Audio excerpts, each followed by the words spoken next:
Hi guys, welcome back to another episode of All the Way In. I'm so excited for this week's episode.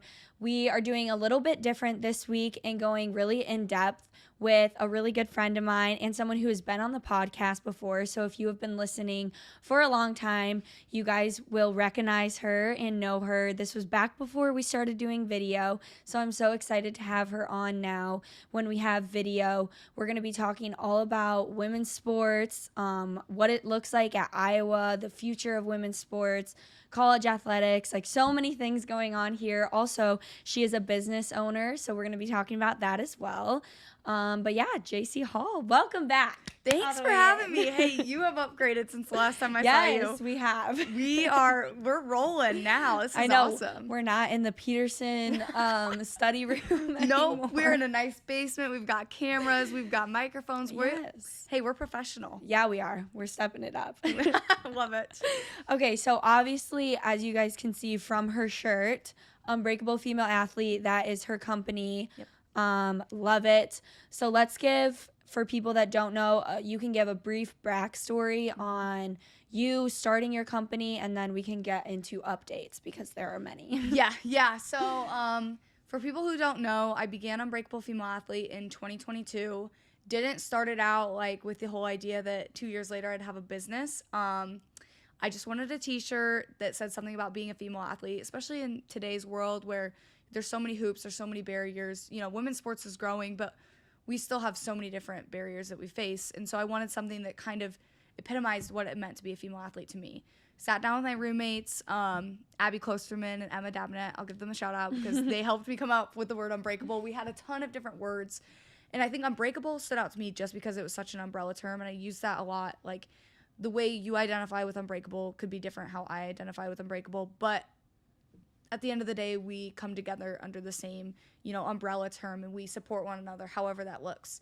So I put it on a shirt, and then you know how the world of social media goes. I put it on TikTok, literally expecting nothing. I just kind of wanted to show everyone, like I was proud of this shirt I made. And I put it out there, and then I woke up to, hundreds of orders. Someone found my Venmo, commented my Venmo, and then people just started Venmoing me saying, that's crazy. Yeah, they were like, I want, 4 t-shirts, I want 5 sweatshirts, whatever they wanted. And so at this time, I didn't have a Cricut. So another shout out, Laura Bates, she was my teammate. She had a Cricut, and so we just took a Cricut, we took an iron, and we just started cranking out these shirts because, I had Venmos from people with their addresses. And so, I started cranking these shirts out. And in that moment, I kind of realized, hey, this is a space that people want to see filled. It's not been filled yet. Why don't I do something about it? So, I just kind of kept creating the shirts out of my apartment. One thing led to another. I ended up going over to Europe in the summer of 2022, made connections with a company called Rival Kit, and they create all-in-ones, which is what we race in for rowing. So they put Unbreakable Female Athlete on that. They sell those in the U.S., Canada, UK, Australia. And so that's been a really cool collaboration. And then just from there, it's just expanded.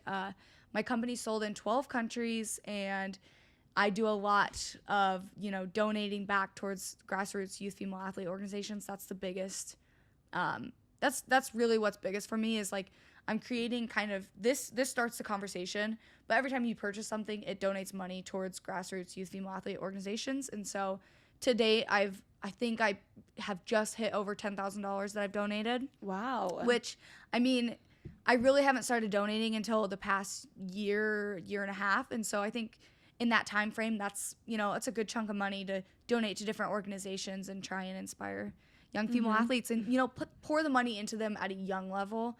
Because, when you get to our age, and we'll talk about this, obviously, we are so lucky to be at the University of Iowa, but yeah, we do still have so many barriers and so many, there's so many accessibility issues, and maybe we haven't faced all of those, and I'm sure there's people that have faced so many different other barriers that we don't know of, but if I can try and target the young female athletes and give them the support at the younger age, what's it going to look like in 15 years when, they're our age and being like, we don't even need the Unbreakable Female Athlete anymore because we have all the support in the world. But I kind of hope that one day we don't need Unbreakable Female Athlete. I think that the message will always be there, but I hope that the equality and equity side of things, someday we won't need that part because we'll be there. That's the idea. Yeah, that's the idea. Yeah. I don't know, if that's going to be in my lifetime, I hope, but we'll see. So yeah, that's so kind of the incredible. gist. I love the start of that story, and just like seeing the fact that you're in 12 countries. Yeah. Like that's so crazy. And It's as like crazy. a full-time college student and athlete is truly so incredible. Thank you. Like thank I you. really, I don't know how you do it. It's honestly amazing. Yeah, you should ask my roommates. There are days that I am like, hey, you know what? I need you down in my basement because like I've got, I get an order in and let's say it's like 100 and some item order and I need to ship it out in 2 days. Okay, oh my well, gosh. yeah, I'm going to have to be doing that all by myself. So I've got my roommates, I pull them down and I'm like, I'm going to need you guys cranking out sweatshirts. Like I had my roommate Orla the other day just absolutely cranking out sweatshirts and t-shirts. Like she was down there for hours, like just pressing them. So she was awesome for that. And Emma Dabnett did the same thing. And she probably keeps me sane the most because she knows that. I mean, I've got like boxes and boxes in my kitchen, and she's like, move those downstairs. But like, they put up with me, so I'm lucky to have them in my corner, all of them. Yeah, that's an amazing support system to have. How has it been? Like, I'm assuming you're kind of learning along with the process of entrepreneurship. I mean, obviously, I think most people are regardless, but how has the process been of figuring things out as you go from like more of a business standpoint? Yeah, well, it's interesting because I got my undergrad in psychology, so not business, and I got a minor in international relations, which also not business, but international relations might help with my like different countries that I like got my hands dipping in. So yeah, it's kind of it's just like a learn as I go. Like I will be the first one to tell you that I don't know what I'm doing. I'm learning as I go, and I'm trying to surround myself with people that know more than I do and learn from them. And if I can't find someone who knows what they're doing in that area, then I try to keep looking, or I just try and figure it out. And like, it's been a lot of trial and error, and I think that that's kind of the cool thing about my business is it's been a snowball effect, and I bootstrapped the whole thing, so I have no loans. I don't have people who have any money in it yet. It's incredible. Yeah, it's just been me. Like I take what I make, I take it back, invest it back in, and obviously, it's difficult as a college student being like, hey, I can't buy this because I'm trying to put money back into ads or whatever it is. But I think that I'm trying to invest in the long term and future of the business. So those are the types of things that like I've had to learn. I will say it's interesting as a 22-year-old woman that's in business, going to different meetings, that are, you would think like I have a lot of meetings with like women in business, but a lot of my meetings are with men, and you show up and like immediately like you're mansplained too because, they're like, oh, well, blah, blah, blah, blah. They don't expect a 22-year-old woman to show up when it's obviously very publicly I'd say that I am running it. You know what I mean? Yeah. So like that's also a challenge. I think that you find a lot of support, but there's a lot of people that just don't understand really the mission and, no like hate to them or disrespect to them, but like just not on the same page of things. So trying to navigate that is always very interesting. For sure. I feel like going off of that, it can be kind of difficult to understand a lot of that vision, especially like you said, you're a bunch of like older men in the business world. Most of you like probably haven't been an elite level athlete like we are. Yeah. And you've never been a female athlete. Yeah. And so like you just understanding navigating this world is difficult to do. And I think people don't always do a good job of putting themselves in other shoes. Yeah. But I can imagine how difficult that is. Yeah. I mean, like you think like the sports world is, predominantly run by men. The business world predominantly run by men. So yeah, you run into a lot of men who are like, want to deal with Unbreakable Female Athlete, and it's kind of odd because like they'll say they want to deal, and I have men in my life that really support like Unbreakable Female Athlete. My dad, my coach, like my coaches, like they are really big supporters. I also have some just random men that like they're interested in like the movement because they know women are moving, like moving mountains. But, like, they don't actually care about the cause. They just care about the money. And so that's hard. Yeah, I'm just, you just kind of push them off because I'm trying to keep my whole business centered around, the people that I created it for, which is women. I love that, yeah. But, again, like, I do have really big supporters. There's a man named Paul. He's a basketball coach for a women's basketball team at Iowa City, and he is literally like one of the biggest supporters of Unbreakable Female Athlete. Like, he just loves to support the business, and so I had to give him a shout out because like he's literally so great. Like, he is always promoting my business. I also have a man named Thomas in Scotland who like he promotes Unbreakable Female Athlete. He's got a daughter that's a rower. Like, that's incredible. They just promote Unbreakable Female Athlete so well, and like that's what you want from Unbreakable, right? Like, you want like the dads who are like, I want to wear my daughter's a badass female athlete t-shirt like proudly, and how can I support, you know, this mission because I know that it's going to impact my young daughter. Those are the men that I like to see around Unbreakable Female Athlete, and so that's what I try to keep. Yeah, just push off the other ones. Yeah. How do you navigate like more the business side of things? I'm assuming you kind of do everything yourself in terms of that stuff. Like, your roommates help you with orders and more like the manufacturing side of things, so to speak, I guess we could say. Yep. But how do you have mentors, I guess, that help you with stuff like that? Yeah, so I did the program. There's a it's a program called JPEG. Yeah. Yeah. So I did that. And they helped me a lot. Is that the business pitch? Yes. I'm blanking on what it's called, but I know what you're talking about. Yeah. I was in that class last year. They provided me with like a lot of resources. I won a lot of money. So that really helps out the business. And I was also provided with a mentor.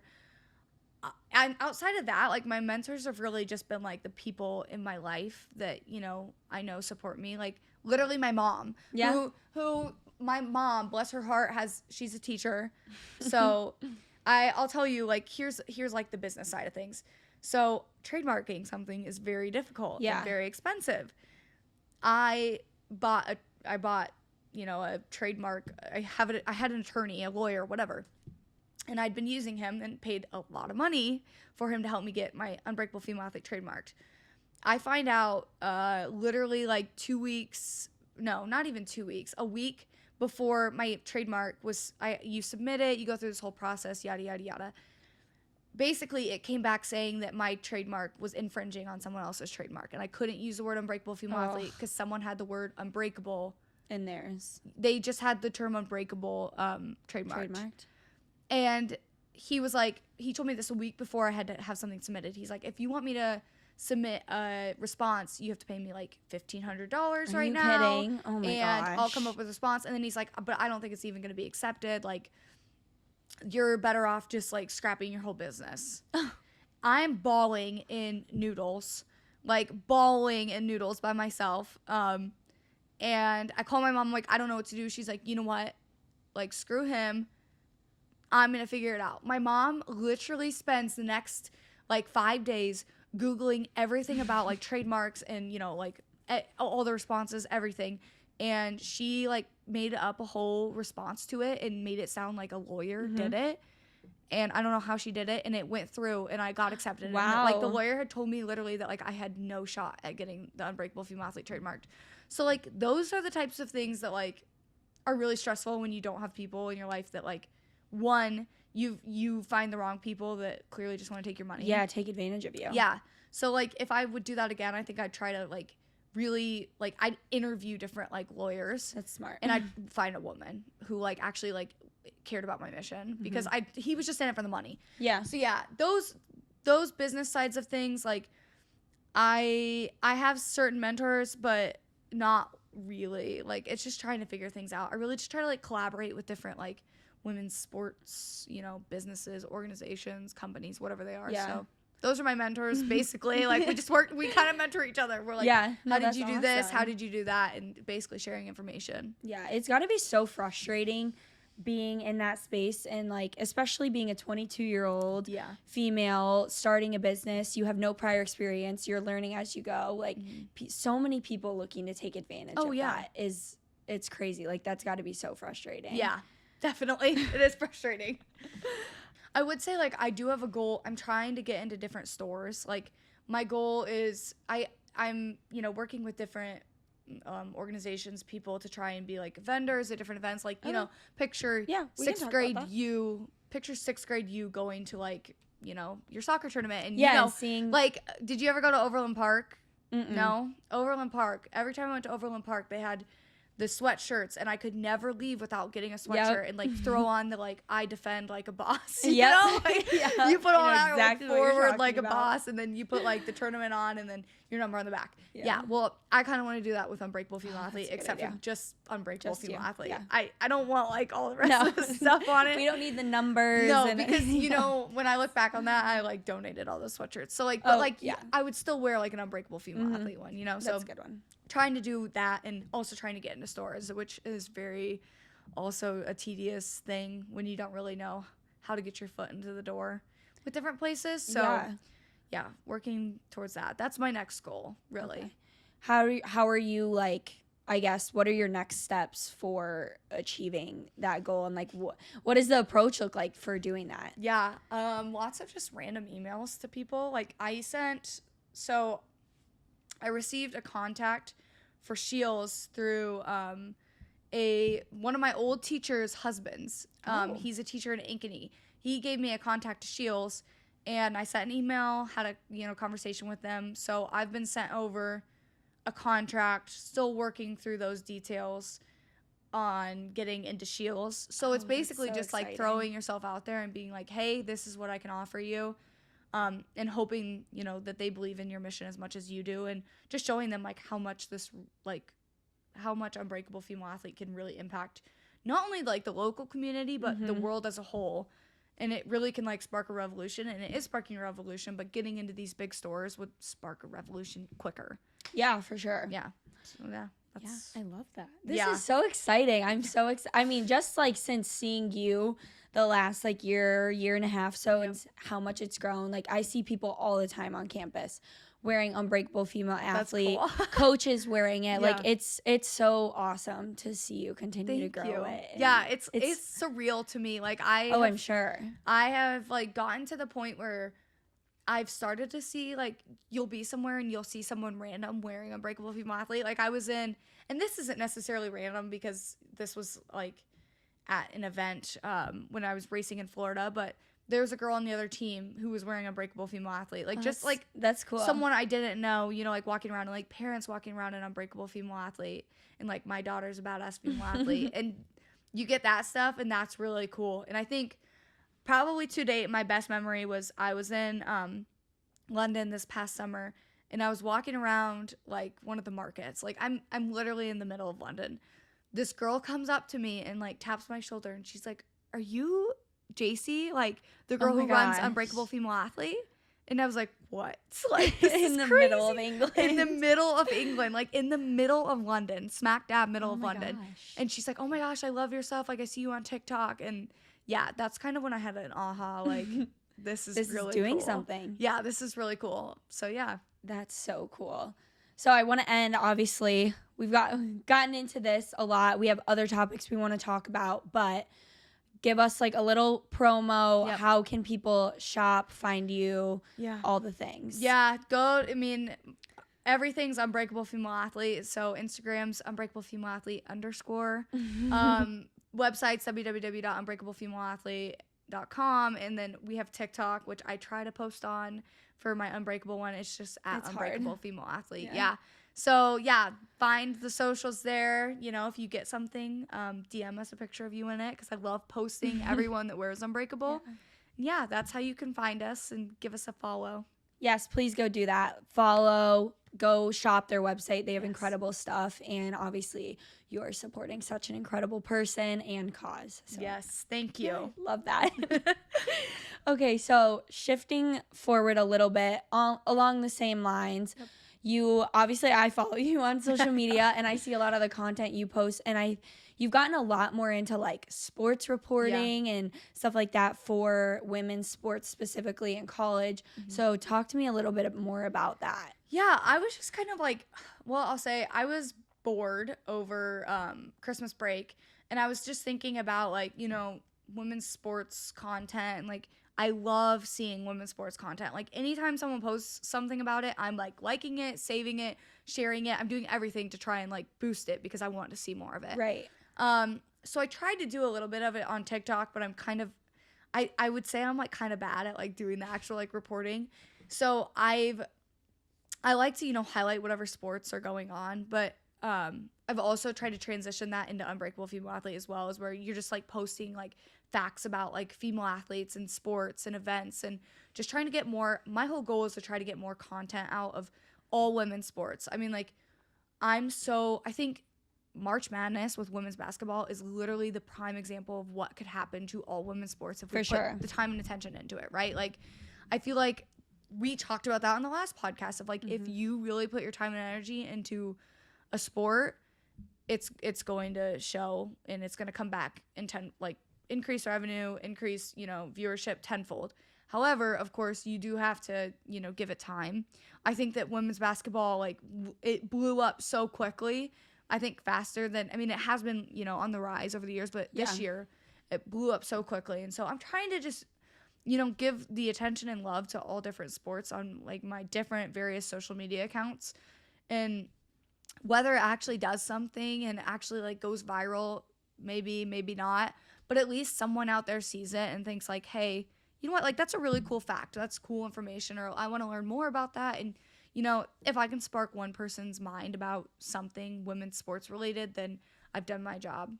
Yeah, I think it's been like a new trend, or I don't want to call it a trend, but like I've seen so much more women's sports reporting going on, especially on TikTok and all the social media, but I absolutely love it. And I think it's so cool. And I know like Shaq has done a bunch of podcasts and stuff throughout March Madness, and we know he's an LSU fan.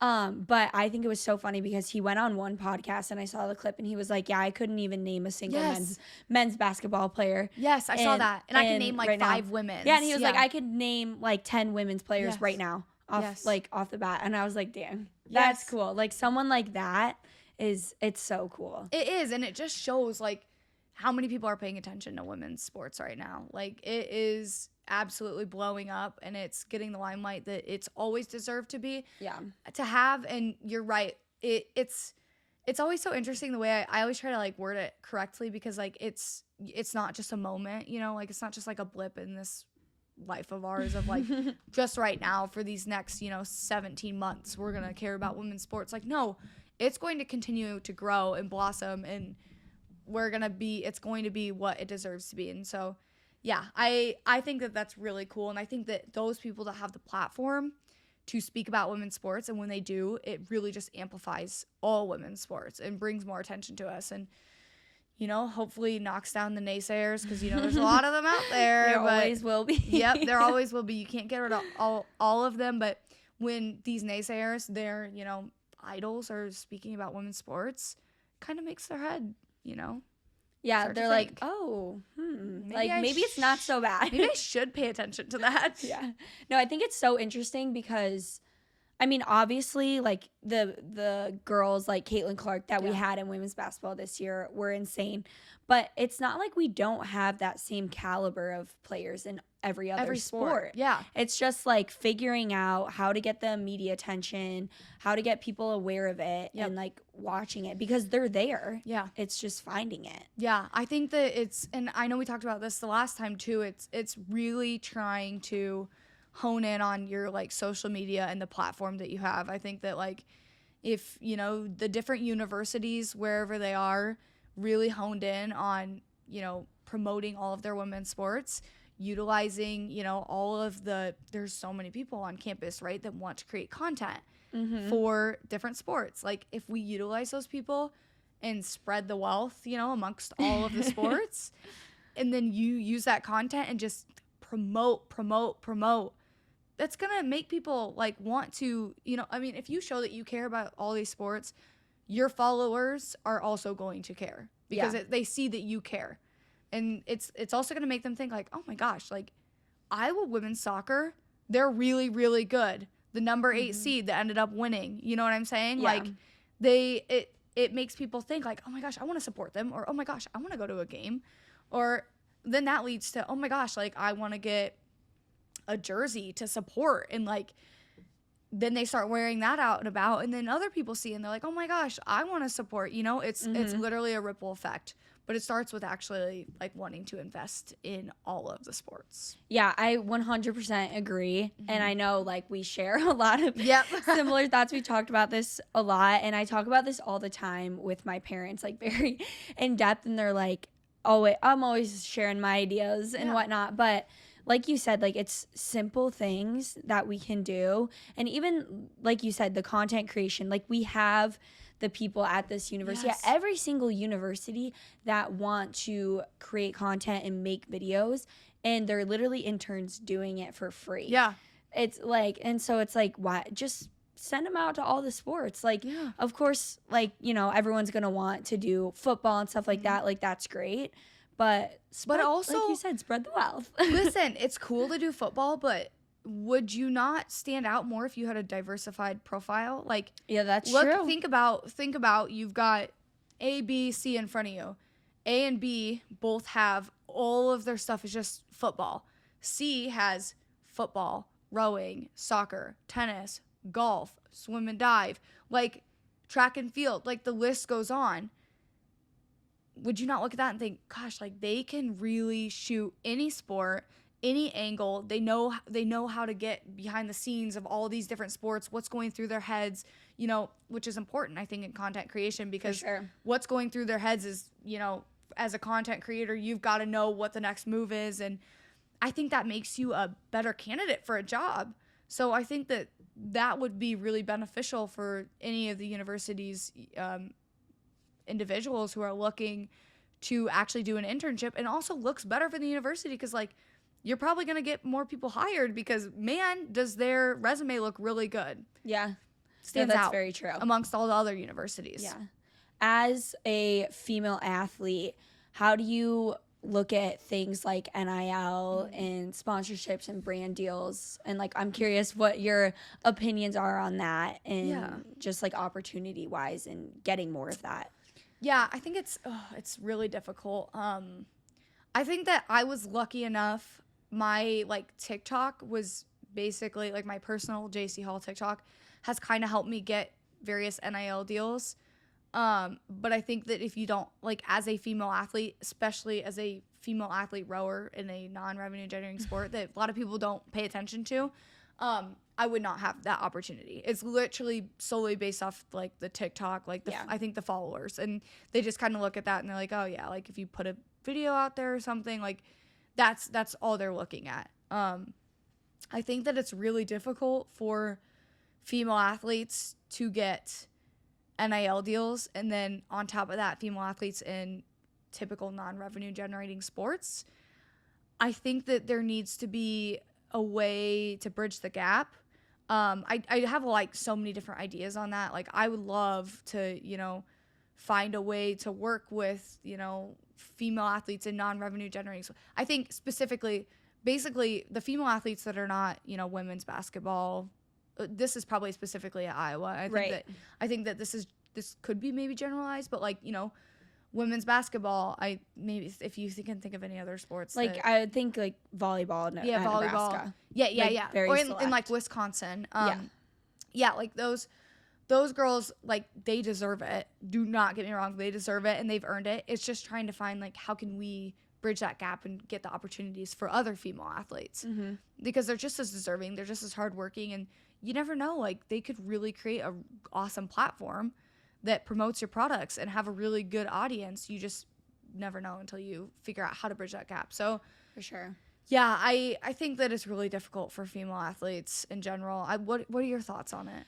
It's hard because I think like as I'm like kind of thinking through it as you're talking, like I think when you're having like this kind of conversation anytime, the biggest thing is like, well, you're a non-revenue generating sport. Yeah. And that's majority of all female sports for colleges. And you run into that problem, and that's what the first thing anybody says is like, well, football's bringing in millions. What are you bringing in?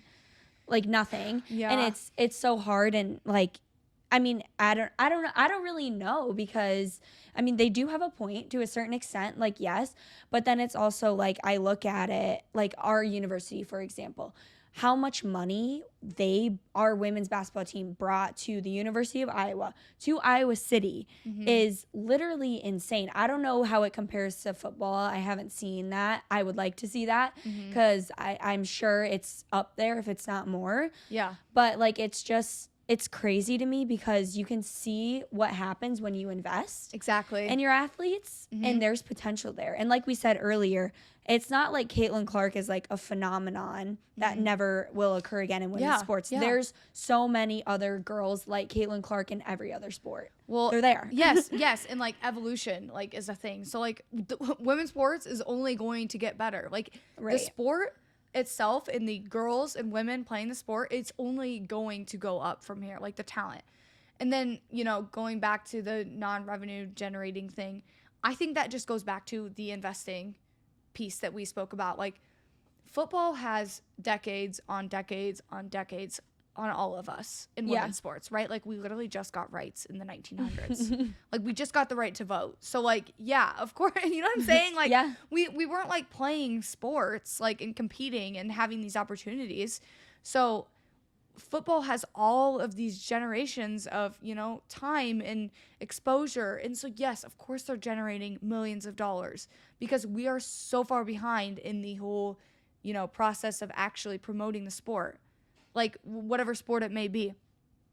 Who knows? Like if we had put the same time and energy and money into women's soccer, it would be just as up there. I mean, women's soccer is literally the fastest growing sport in the world. Not maybe just women's, like just soccer in general. It's literally one of the fastest growing. I think it's up there with like pickleball. Like, you know what I'm saying? Like it's everyone's watching it and people are paying to go see it. And it's because it's gaining momentum.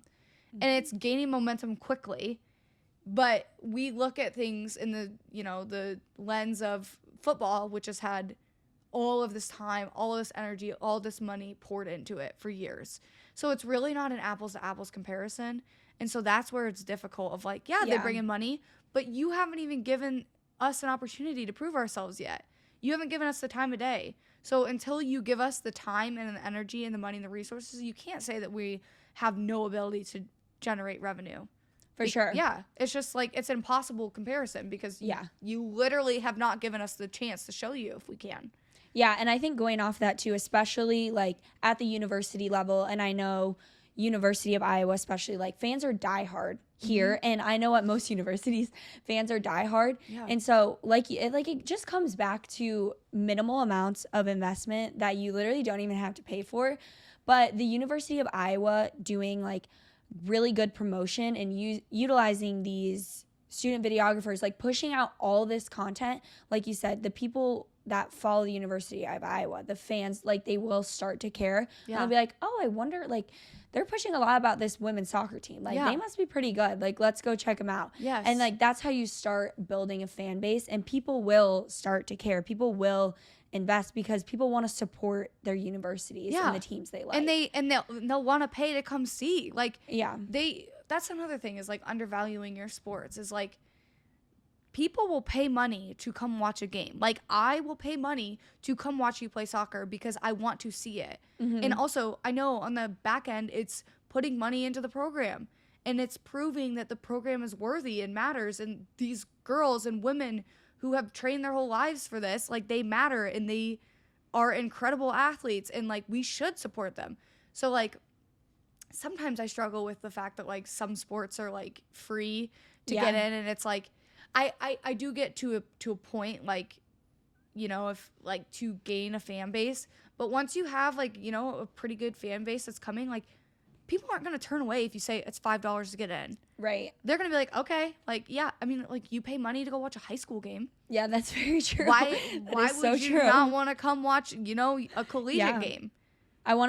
We can talk a little bit more about, we can go more Iowa specific in universities, but being a student athlete here at Iowa, being a woman, what have you seen, especially with our switch over to Beth, our new AD, which we love. Yes, we love her. we love Beth. But what kind of like things from your perspective have you seen a shift in so far from the university? Okay, first thing, Beth Getz came to our Big Tens. Like, I will speak about this all the time. Like, probably for, like, when I'm 90 years old, I'll still talk about this. I think Beth Getz is genuinely the coolest. She's my idol. She is the greatest person on earth. And I think that there is nobody better fit for an AD role at the University of Iowa than her. She came before she was, like, she was the interim. Yeah. She came to our Big Tens in Indianapolis, watched us race, you know, she cheered us on, she wore Iowa rowing, she carried our oars like to and from the dock, like it was like she was a part of the team, you know what I'm saying? Like that showed, like she drove 7 hours to Indianapolis or however far it is, you know, to watch us race, you know, like for a day. That meant, I cannot even explain to you how much that meant to like every single one of us. I know when she first got on campus, she came to our practice, and she's come to like a multitude of practices, and she got on the erg, learned how to erg, you know, like cool. Yeah, like it was really cool. She like watched us, you know, do pieces on the erg. She's come to our races at home. Like that, just like showing up and being there, I can't explain how much that means as a female athlete, like showing your support and showing that like I recognize you and I recognize you doing your sport. She didn't even have to show up and say a word. And all of us were like, oh my gosh, like, yes, Beth Getz is here. That is really cool. So, yeah, I think that, like, she just shows that, like, she cares. She shows that she cares so much for every single sport. And so, yeah, I've seen a change in that. And I think that, like, the whole environment of the athletic department seems to just seems, like, lighter. I agree. I don't know. I'm not in, like, you know, we're in the athletic department, but we're not in the athletic department. So I can't, like, speak for all of that. But, I mean, everything I've ever heard about her is, like, positive. And every time I've ever seen her, like, she will, you know, like, say, hi, Jaecee. Like, yes, saying my name, like, yeah, you're like, you know who I am. yes, oh my gosh, Jace, like, yes, you know who I am. Like, that means so much and that matters. And she's just like a great representation of like that could be us someday, you know, or like there's a little girl looking and seeing that there is a AD at the University of Iowa who is a woman. And that's really, really cool because like a big majority of ADs are, you know, usually men. Yeah. And so I think that she's just great representation. She acts on what she says she's going to do. She's looking for solutions all of the time. I think she's just very present, and that's what you want in an AD, and I think that she's incredible. Yeah, I agree. Retweet. We love you. Retweet. We love you, Beth. Retweet. Yeah, we love you so much, Beth. But I literally, like, I have nothing but good things to say about her. Like you said, the second that she has stepped into this role, she's been to multiple of our practices. In the fall, she was there all the time. She came to every single one of our home games. She went to NCAAs with us. She went to the Big Ten tournament with us. That's never happened before. Yeah. Like, I don't even know what Gary Barta looks like. Like, let alone him coming to one of our games ever. Yeah, I mean, I don't even know half the time if he, like, I didn't know if he knew we had a rowing team. Like, I'm being so honest. Like, he didn't come to anything. And, like, like you said, like, her presence it means so much. It literally means so much. It just shows that she cares. And like that's for sure. It makes me so happy to hear that she like came with you guys and like did all of that because that's what an AD should do. Yes, you know, 100%. And maybe not even like she honestly like goes above and beyond because like you don't expect the AD to be at like everything. But she is. But she's there. Somehow she is everywhere. I don't know how she does it. I literally do not know how she does it because I've seen her at like every single event. Like you'll see her at women's basketball, then you'll see her at gymnastics, and then you'll see her at soccer, then you'll see her at rowing. I'm like, do you sleep? Yeah. No, she's literally crazy. Yeah. But she's awesome. No, she is. We love her. Yes, we do. I think it's cool too, kind of going off that topic a little bit, but even just the unique position that our university has and that we have to be student athletes at this university is so cool. And it's funny because I don't know if you know this, so fun fact here, but I was getting dry needled a couple of weeks ago, and one of the football athletic trainers does it for me. And their head football athletic trainer is a girl, and then the one that was doing it for me, Dylan, is also a girl. Oh, that's cool. Yes. So I think they have 4 total, and 2 of them are girls, and then the head is a female as well. Wow. And they're the only Power 5 school, or maybe it's Big Ten school. It's either Big Ten or Power 5 that have women. that have more than one woman on staff for their athletic training for football, and then they're the only one that has a head that's a female. That's so cool. Like, see, that's representation. Yeah, and it's just like stuff like that is so cool. Like this university just has such an opportunity to trailblaze. Oh yeah. Well, we are like, and the we already epicenter. are. Yeah. And it's like, come on. Well, and that's the thing is like it started with Dr. Christine Grant. Like, you know, she started, obviously, like she was a pioneer of Title IX. Mm-hmm. And I think that like her legacy is, I wish that like, you know, in 100 years, like she could be here and step foot and see like what she's done. Because like, I mean, we know what it is like right now. Imagine with the forces of like, I'm talking about like every female athlete at the University of Iowa, like every female athlete at the University of Iowa, I'm generalizing again, but like pretty much has the same mentality of us as like, you know, like we're the epicenter of women's athletics, and what can we do to make the future better for the generations that are coming behind us? Like we all have pretty much that mentality, right? Of like, we're playing for ourselves, but like we're also playing for the bigger picture. Mm-hmm. And I think that's what's cool is like, we are really at the epicenter of women's athletics. We're competing at the time, you know, that we're having such a great run for women's basketball. Everyone knows Iowa. Even if they know nothing else about Iowa, that they know that, you know, like Caitlin Clark came from here, and like our basketball team is amazing. Our women's basketball team is amazing. Sorry. So clarified. So you guys know. Shade. Yeah, no, I know. Well, every team is awesome, but women's basketball is really awesome. And like, yeah, it's like we are really on the map for women's sports. And I think that it's our job, and it does fall on our shoulders to see how we can continue that legacy and how we can, you know, amplify what's already happening right now, so that when we're, you know, you and I are like 70 years old, we can come back to Iowa and be like, oh my gosh, we helped continue the legacy of Dr. Christine Grant. And like, look at them now. They're flying. Those girls fly private everywhere. You know what I'm saying? Like, I fly commercial everywhere, but we have delays like all the time. So yeah, but like someday we're going to be a part of that legacy, and we already are. And not even someday, like we are a part of that legacy right now, but like, it's going to be so cool when we're like really old looking back and thinking like we continued on that legacy of women's sports and the epicenter of women's athletics. And I can't wait to see the ripple effect of like what we're doing everywhere. Else around the world. 100%. I think, fun fact, this is actually really interesting. My coach was talking to me, and I can't remember if it was a coach at Oxford or Cambridge. I don't know. A rowing club in England had reached out to him. He's like, hey, I've seen what the University of Iowa is doing with women's athletics. Can we schedule a call and talk about it? Because I really love what Iowa's doing, and I want to see how I can implement it over here. Oh my God, that's incredible. I mean, like, is that not so cool? Wow, yeah, like, that's awesome. Like that's the ripple effect of like, people see that and they're like, how do we put that culture here? Mm-hmm.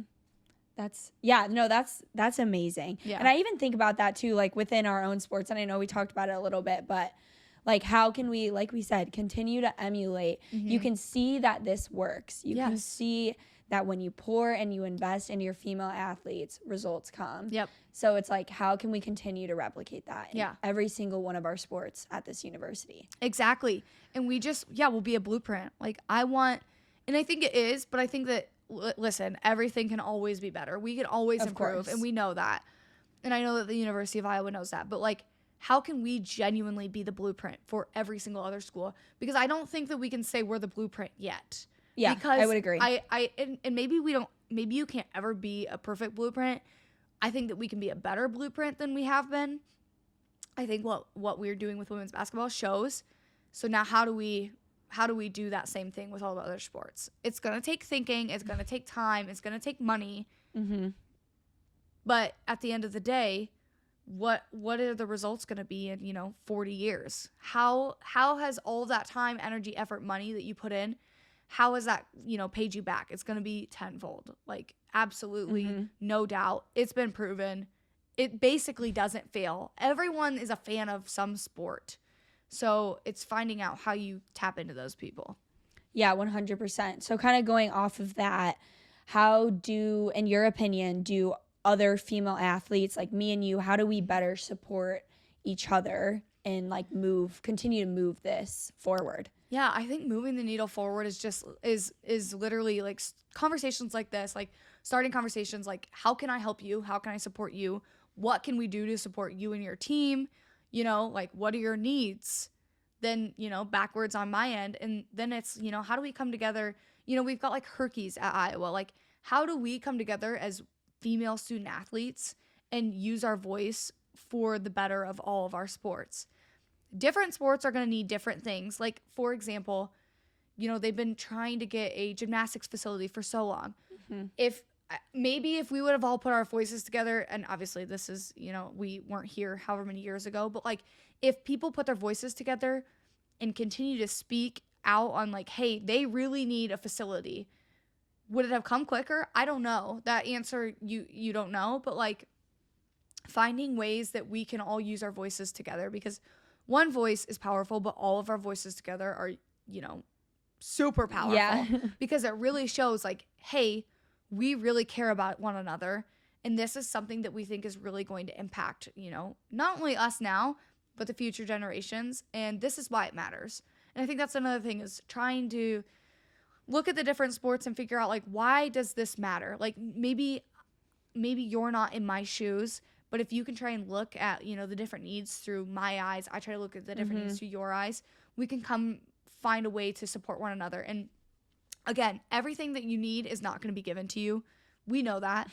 But there are things that like are necessary for, you know, like sports and women in sports, and things that we don't have yet that like we could advocate for one another. And I think it's just like I scratch your back, you scratch mine. Like, I will advocate for you, and then on the back end, you'll advocate for me. And at the end of the day, like, we'll all be better for it. And so it's just amplifying our voices together and finding different ways. And I know it's difficult because we can say that all we want, and it's finding ways to get, you know, all the girls at the University of Iowa, all the female athletes here, like, speaking. That's probably really difficult to do, right? Yeah. But it, like, the more we talk about different things with one another, like, I talk to you, you go and talk to your teammate, I go and talk to my teammate, they talk to a teammate on a different, or an athlete on a different team. Word spreads about how we can support one another. So yeah, I love that. What do you think? I agree. I don't know. It's hard. Like, I think the biggest thing, and like you said, it's like everyone coming together and multiple voices. The voice of everyone can be so powerful. Yes. And I also come back to like thinking about the coaching staff and like who are the people that we are hiring and how are they supporting the growth of female athletes. And I think your coach does an amazing job of that. Our coaching staff does an amazing job of that. And I would say, I mean, I don't personally know like all the coaching staffs here, but I think like in general, I would have like, feel very safe saying like, I think we have great coaching staffs that really are invested in growing the programs and investing in the university's mission to grow women's sports, which is honestly one of the biggest things that you have to ensure as a university is like how are our coaching staffs, and like, are they aligning, are they helping the growth of our female athletes, are they advocating?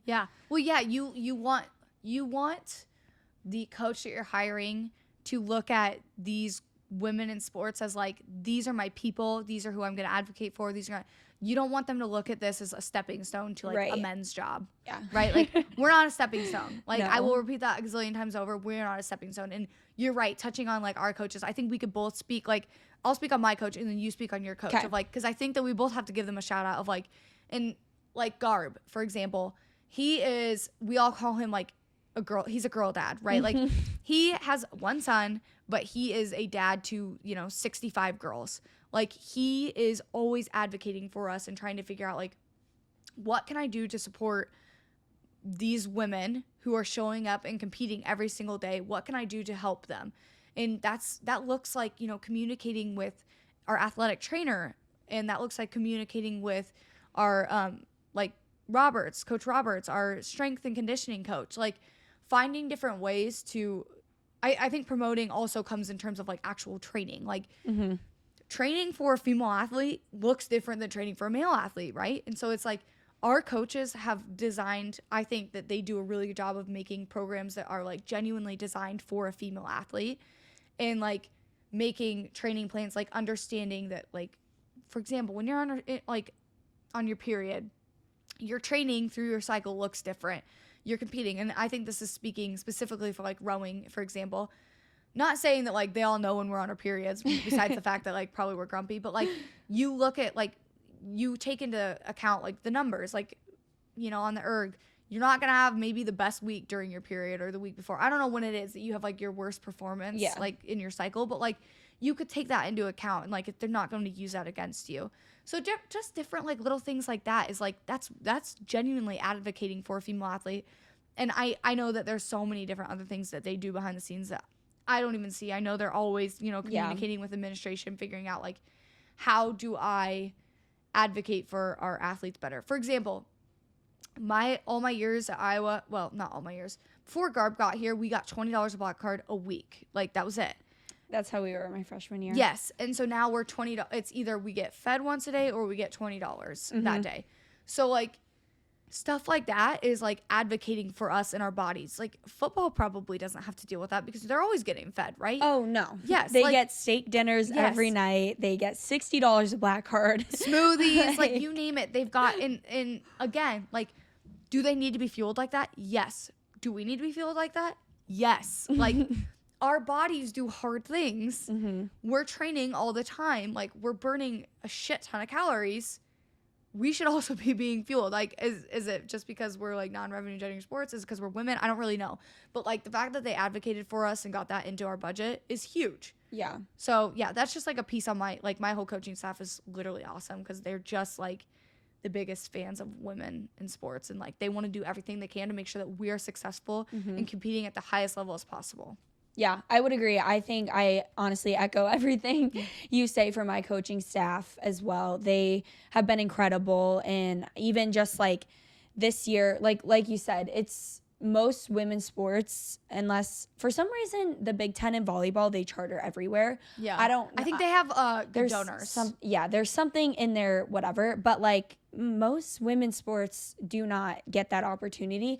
And this year like was the first time really, I think, in our program that we have had multiple charters, and it wasn't really just cool. to like our Big Ten championship Yeah. game. Like, and so that's like even just little, like that's a silly example. No, but it's cool. It matters. Yes. And that like those little bits of like fighting and investing and like going to our athletic departments and being like, hey, like my girls are worth it. Like my girls deserve this. They are just as good, like just as hardworking, stuff like that, whatever. And then I would also say like our strength and conditioning coach, Coach Mack, love him so much. He has truly changed our program. So like flipped it upside down. Absolutely incredible. He, like you said, and this is one of the most frustrating things as a female athlete, we need different training than men. Our bodies are different. Like everything is different. And it's so frustrating having people that don't like, it's not that they don't see it, because I'm like, obviously you know that. It's obvious, But it's just like I don't know if it's like a lazy thing, because I don't know what it is, but people don't do it. Yeah. And it's so frustrating not having people that are advocating for you, for your body, for what works for you, how like you're going to get better. And just like the amount of transparency that he's given us, like you guys need to get faster, so we're doing X, Y, and Z. And this is the reason why we're doing X, Y, and Z. And this is how it's translating onto the field and all that stuff. So, it's been absolutely incredible. Yeah. Oh, I want to speak on the piece when you talked about, like, chartering fights. Like, that is such a big piece in, like, actual, like, recovery of an athlete as well. Like, oh, yeah. I can't even tell you, like, every single flight, just about every single flight we've had has had like, you guys have been bad this year. Oh my, it's actually genuinely insane. Like the other day, this is just like an example. We raced, you know, all day. We get to the airport at like 1 p.m. Our flight gets delayed. Flight takes off. It's like from Florida to Texas, and then Texas to Cedar Rapids, right? We land in Texas. We get stuck on the tarmac for 2 hours. Oh my gosh. And actually, really interesting, because it's an active runway, you can't stand up. So, like, this is not a joke. We were threatened to be arrested. Like, what? Like, people, they were threatening to arrest people because people were standing up trying to pee, because, like, we've been sitting on a tarmac for 2 hours. Oh, my God. That's crazy. And, like, we're, like, obviously drinking water because, like, you've raced, multiple races that day. You're dehydrated. You're exhausted. There's no food. So, like, you need water or something. And, yeah, like, that was crazy anyways. So, at this point, it's, like, 10 p.m. We get into Texas. Our flight gets delayed from Texas. It ends up getting delayed till 2 a.m. We take off. We land in Cedar Rapids at 4 a.m.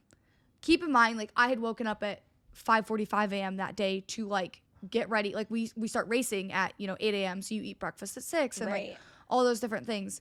So we land in Cedar Rapids at, like, 4 something in the morning. I don't get to bed till 5:30 in the morning. Like, that's our whole day of traveling. And then you have to turn around and, like, do you take off? Yeah, like it's Sunday morning now. Like, what do? Do you go to weights, or do you let the girls sleep in? And so, like, they were like, we have to let you sleep in because we got back at 5 like, you need to sleep in, and then we go back at training.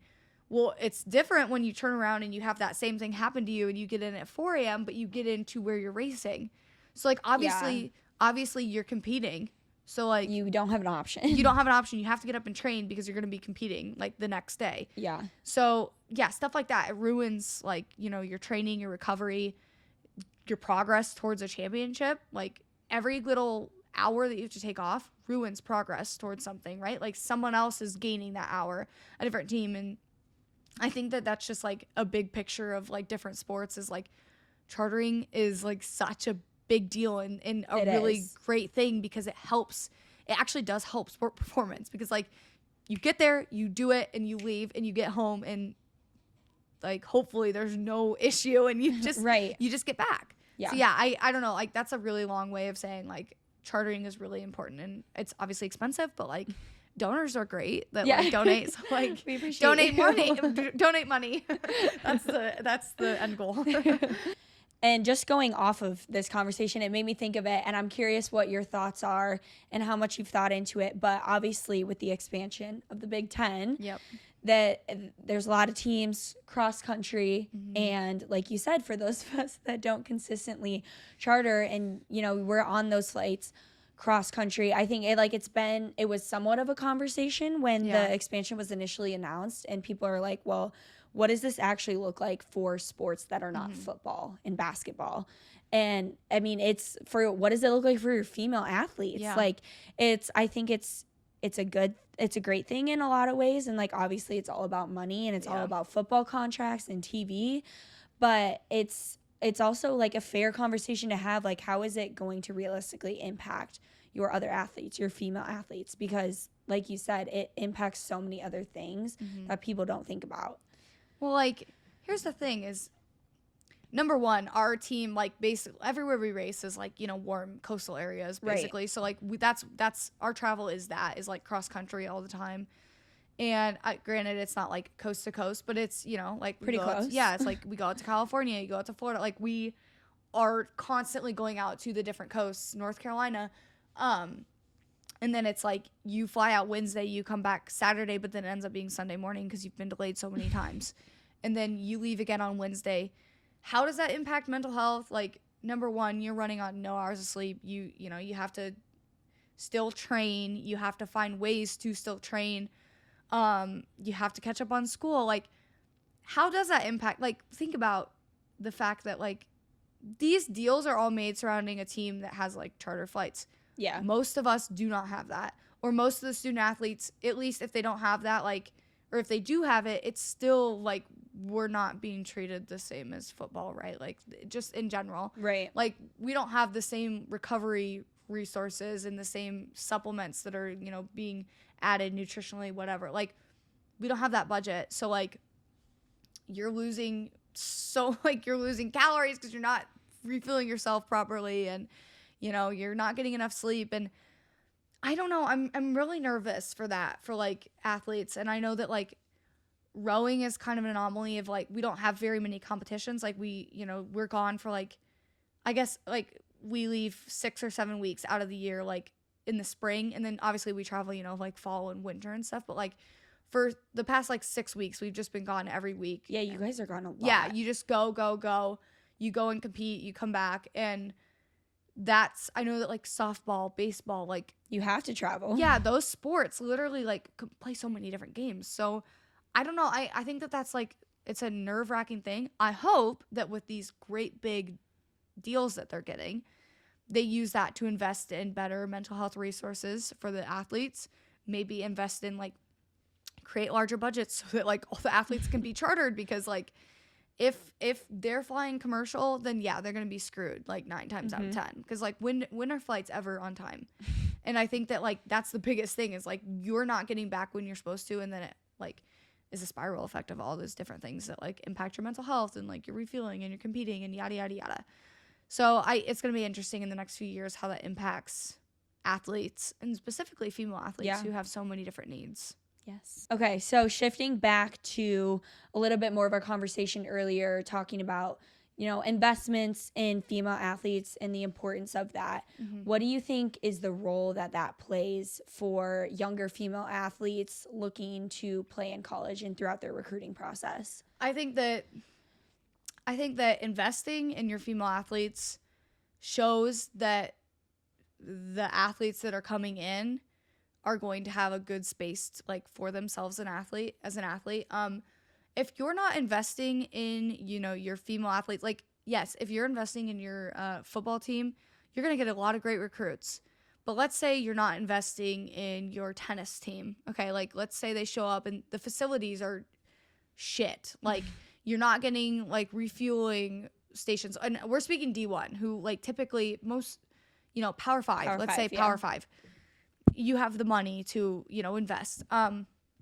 If you are not investing, it shows that you don't care, which shows that you're not going to care about the athlete. They're just another person there for essentially just another number that they can cross off and be like, yep, fulfilled Title IX. Right? Like, that's how I see it. Maybe that's not how other people see it, but I think that if you truly put the money into, you know, the different sports, you're going to get really, really, really great athletes, because it shows that you care about them and you want them to be here, and you are going to support them, and you're going to do whatever you can to make sure that they're successful here as an athlete, but also as a human, because at the end of the day, most of us aren't going to go on and play professional, you know, whatever, be professional in whatever sport we do. Some of us are, and that's really awesome. Most of us aren't. So like you're going to want to be in a space where, you know, you're getting not only the athletic side of things, but the academic side of things, like the support. And I think young high school girls who see these great facilities, like, you know, University of Iowa women's basketball team is a prime example. The athletes that see what's going on at the University of Iowa, I'm sure every single girl that plays basketball is like, I want to go there. I would hope so. Yes, like I want to be there. I want to be a part of that. I don't have an example of a school that's not doing that right now, and like we know that there's schools that aren't doing that. 100%. Like here's an example. And now I can't remember what team it was. There's a beach volleyball team, and I don't remember what it was, that they were practicing, like their practice facility was just a sand volleyball court, like at a park. Oh no. Like they're a Division I team. Terrible. I don't want to say it wrong if I put it out there in the world, but I want to say it was like, maybe not. I'm not even going to say it because I don't even know. But like it was, I feel like it was Oregon. I feel like it was at Oregon. But yeah, they were playing like, and there were like drug users, like people doing drugs on the side. And like, they were like, this is a Title IX violation. Like we aren't even getting like a proper facility. Yeah, that's crazy. Yeah, like we're just playing in a park.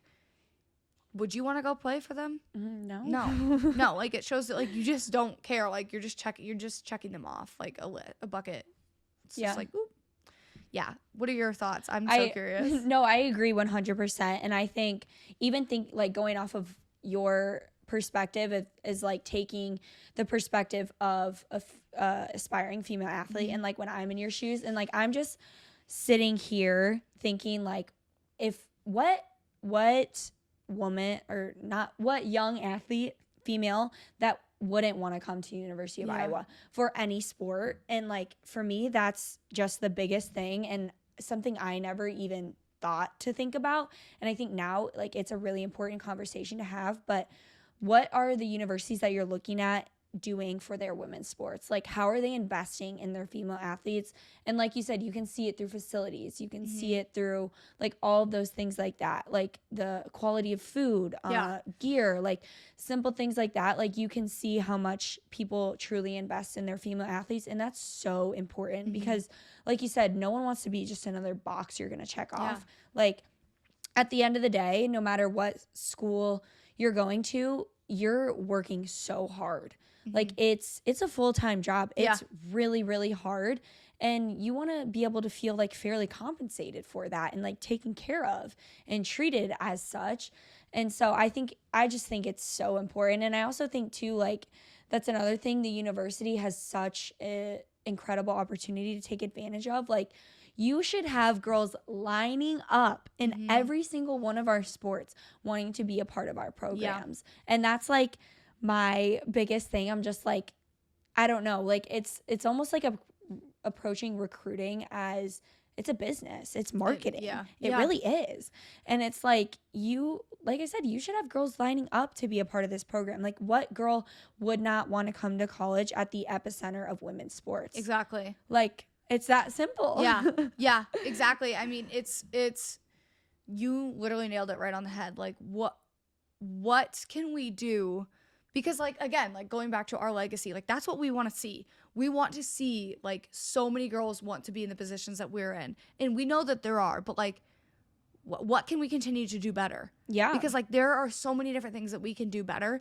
We need to identify those things and then figure out solutions to them and continue to uplift this university and continue to move it forward. Because if we stay stagnant, then either these young girls aren't going to want to come here and they're going to want to go to the places that, you know, are obviously moving forward with the times, or we're just losing, like we're not providing like fair compensation. And it is a job. Like there's literally athletes who are like unionizing, trying to become like, I know that's what's happening in college football right now. It's crazy. Like, it is a job. And like they've basically said it's a job. So like if it's going to be a job, then the resources better be there for the athletes. And that's, you know, that's obviously like wide range, not just female athletes. Like the resources better be there. But like for the female athletes, they typically lack. So like we gotta bump it up. Yeah, for sure. So to finish off the episode, 2 final questions for you. To start, what is your favorite like restaurant or spot that you go to in Iowa City? My favorite place to go is Mesa Pizza. I think that the pizza rocks. I think it's like wood-fired pizza, so I would say that. What flavor do you get? Just cheese. Just cheese? Very basic. They have weird flavors. Yeah, they have like mac funky. And cheese. I just like cheese. A lot. Have you tried Maggie's pizza? No. You should try that. I'll try that. Those are good. That's my next one. Next one. And for our last question, what advice do you have for aspiring female athletes that want to be in our shoes? I think that just keep, working hard and try and connect with different female athletes of all over, of different levels, different ages. Anytime you can get in like cahoots and connections with, like collegiate female athletes, do so. Learn about life through their eyes, see what it's like to be a college athlete, see what it takes to be a college athlete. And I think just believe in yourself, because you have a lot of people that are believing in you and supporting you and trying to blaze a path for you. So know that you do have support, and there is a big community of people that are cheering you on, even if it doesn't feel like it at sometimes, because there are going to be so many times where you feel like you're alone, but you're not. So just, look around. Sometimes it's hard to find us, but we're here and we're supporting you. Even if we don't know you, we're always supporting you. And someday you'll be standing on our shoulders, and someday someone else will be standing on your shoulders. So just be cognizant of how you can continue to blaze a trail for female athletes of all ages. That's incredible. I love that advice. Thank you. That's good for me to keep in mind too, so I like that one. Good. I'm glad I could give you some inspiring advice. Oh yeah, it's very inspiring. Well, thank you so much for coming on. Again, it was so incredible to have you on. I feel like every time you come on, we just have the most, we get in depth. Yeah. Yes, we get in there. We'll have to do it again next year, see where we're at next year. We'll have to keep growing. We're going to make it a series. Yeah, we'll probably, like, Unbreakable will probably be like, billion dollar company. You're going to be, what's it called? You're going to be a traded, what is that called? You'll be on the stock market. Yeah, and, like, we'll probably be doing this in like our private jet, like like in the air. Yeah, next year's setup, just wait. Yeah, just wait. We'll be in the air. Yeah, on our private planes. Yes, on both of our private planes. Be like connected somehow. Right. All right. Well, I hope you guys enjoyed watching this week's episode. Thank you again for watching, and I hope that this was just really inspiring and eye-opening to the world of female athletics. Let me know if you guys really enjoyed this episode and would like to hear more like it. Be sure to check out our social media. You can follow the podcast on Instagram at allthewayinpod, and I'll link that in the description for this week's episode. And you can also watch or listen to new episodes of All the Way In every single week on Spotify and YouTube. Both are at All the Way In Pod, and I'll see you guys next week. Bye. That was good. Perfect. That was cute.